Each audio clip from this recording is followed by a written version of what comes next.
Hello and welcome to Dingoes Ate My Podcast. I'm Paul. I'm Dave. And I'm Justin. And this week we're discussing Once More with Feeling, the musical episode. Yay! Good, we're not going to sing this episode. Good. Alright. Oh, we can if you want. We had no script for this. We're not singing. Fine. This is lame now. I hate it. Well, you should have come up with something, and maybe I would have gone with it, but hey. Anyway, this episode originally aired November 6th, 2001, attracting 5.4 million viewers. So, in this episode, we start with Buffy on patrol. She laments in song about how uninspired her life has become. This song is called Going Through the Motions. Mm-hmm. The next morning at the Magic Box, the gang reveal that they also sang that evening, led by Giles. The gang theorizes about the cause of the singing. They sense no immediate danger, but agreeing that by working together they can overcome anything. The songs in this part are I've Got a Theory, Bunnies, and If We're Together. Yeah. Which Bunnies is great. Yes. Bunnies is amazing. It's great. Buffy learns that the whole town is affected when she looks outside the shop to see a large group, led by a series writer and producer David Fury, singing and dancing about how a dry cleaning service got their stains out. This song is called The Mustard. We got the mustard stains out. Tara and Willow leave to research at home, but dally along the way while Tara muses about how much Willow has improved her life. This song being called Under Your Spell. The next morning, Xander and Anya perform a duet about their secret annoyances with each other and their respective doubts about their impending marriage. This song is called I'll Never Tell. They realize that the songs are bringing out hidden secrets, and later insist to Giles that something evil is to blame. As they argue, they walk past a woman, series writer and producer Marty Noxon. There's a lot of cameos in this episode, if you didn't know. Yeah. Protesting a parking ticket. This song aptly called The Parking Ticket. That evening, Spike visits Buffy, who angrily tells Buffy to leave him alone if she will not love him. This song is called Rest in Peace. Dawn tells Tara that she is glad that Tara and Willow have made up after their argument. Since Tara has no recollection of this argument, she suspects Willow has used magic to alter her memory. She goes to the magic box to consult a book, leaving Dawn alone. Dawn starts to bemoan that no one seems to notice her. This song's called Dawn's Lament, which doesn't really go anywhere. Nah. But is soon seized by minions of Sweet, a zoot suit wearing, tap dancing, singing demon, which might be the greatest sentence ever committed to the English language. They take Dawn to the Bronze, where her attempt to escape transforms into an interpretive dance with the minions, Dawn's ballet, before she meets Sweet. He tells Dawn that he has come to Sunnydale in response to her invocation, and that he will take her to his dimension to make her his bride. This song is called What You Feel, when the visit is complete.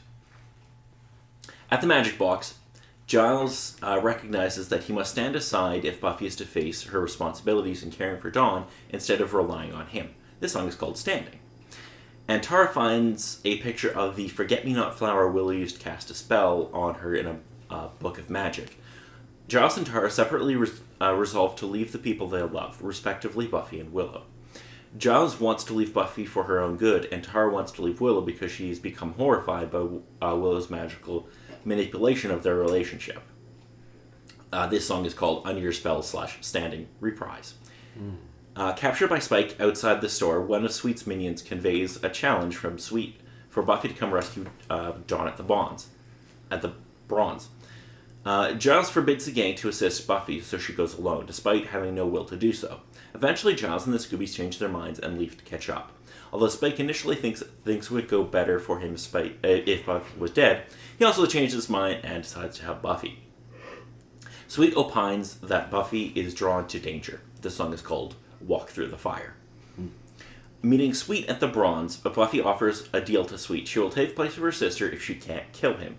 When asked by Sweet what she thinks about life, Buffy gives her pessimistic take on its meaning, which is a song something to sing about. There we go. When the others arrive, she divulges that Willow took her from heaven, and Willow reacts with horror finding out what she's done. After divulging this truth, Buffy gives up on singing and dances so frenetically that I can talk English. Can you? that she begins to smoke, on the verge of combusting as Sweet's other victims have been shown to do so, until Spike stops her, telling her that the only way to go forward is to just keep living her life. Xander then reveals that he, not Dawn, called Sweet, hoping that he would be shown a happy ending for his marriage plans. Sweet, after releasing Xander from the obligation to be Sweet's bride, tells the group how much fun they have been. The song is called What You Feel, Reprise, and disappears. The Scoobies realize their relationships have been changed irreversibly by the secrets being revealed in their songs. The song is called Where Do We Go From Here? Spike leaves the bronze, but Buffy follows him out and they kiss. And that's with the coda. And they had the curtains. Yes. Fall, right It's at the very end. 1950s musical. Oh yeah. It's great. And there was no opening. I mean, there's no like intro music. No, they didn't use This the episode. theme song. Yeah, No, Because no they theme song. can't really. No. Yeah. Because how do you fit that into this? Yeah, Yeah, you you gotta don't. stick with the theme of the episode. This is like the only episode that just doesn't have it. Yes. So, first off, what's your favorite song? I'd have to say probably the duet with Xander and Andrea. Okay, yeah, that's pretty good.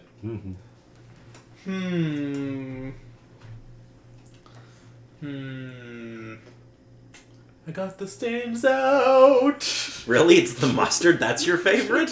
Or the Well- bunnies, I don't know. With that one, I pretty much appreciate for what it did. Just like, I wonder if the rest of the town is affected. Look outside. Yeah, the rest of the town's affected. But I think the other particular one, I mostly just like it for one last little part, was the first one with Buffy patrolling. Oh, yeah, going through Just- the motions? Going through the motions, but mostly just because she's fighting the demons, the one gentleman with the hordes, goes on with that line, but rhymes the other line, which is like, ow, I got stabbed. Yeah. For me, it's either Walk Through the Fire or Rest in Peace. I can understand Yeah, that. It's one I of the- mean, I can't exactly decide too well on this. There's a lot of good ones. There is, and everybody's song is like a different style. Oh, most Yeah. definitely. The 'Cause, funny like- one. Like, Spike's is very like a British rock song, Yeah. and like everybody kind of has their own genre, which is really fun. Ah, so true. Because like Xander and Anya's is very much like 1950s like sitcom. Charleston. It's so good. Yeah, I love this episode. It's my personal favorite. This is also the longest episode, I believe, to shoot. Because I wouldn't be of it being a surprised. musical. Yeah. Well, yeah. I question how many of them needed to go through singing lessons or just get particular things together. Because there are a couple of voices that were a little... Yeah, I mean, Amber Benson, who plays Tara, is really good. Very good. And Anthony Stewart Head, who plays Giles, is really good. Of course, yes. There's commentary on this episode, but I haven't actually watched it yet. Or there's also like behind the scenes for this particular episode as well. Yes. That would be probably worth looking into. It probably would. Yeah. Allison Hannigan, who plays Willow, didn't want to sing, which is why she doesn't have any songs. Ah, yeah. She literally has one line that's sung. Yeah, that's why Tara did all the singing, Yeah, I guess. and her one line is, I think these lines are mostly filler. Ah, yes. Which is so good. Oh, okay. So, what did you guys think of this episode overall?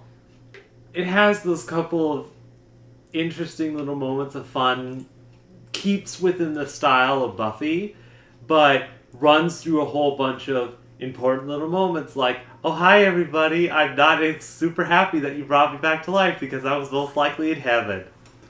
Yeah, I was definitely in heaven. Yeah. So obviously that's going to be important. Yeah.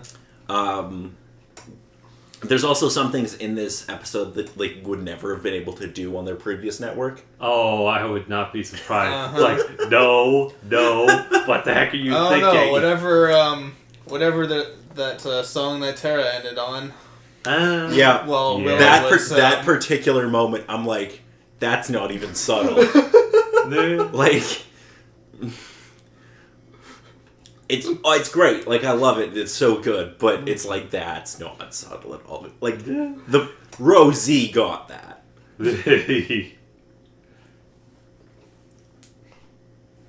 Alrighty. So, did either of you have anything else you want to talk about in this episode?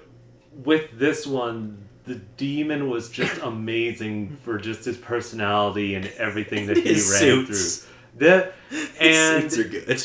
It was just interesting with his minions, just as the style that they brought up, and the fake out they decided to do with the one they caught to show off, just like, alright, tell us where the heck they're keeping Don. They're keeping him over at the bronze and all that sort of particular stuff. So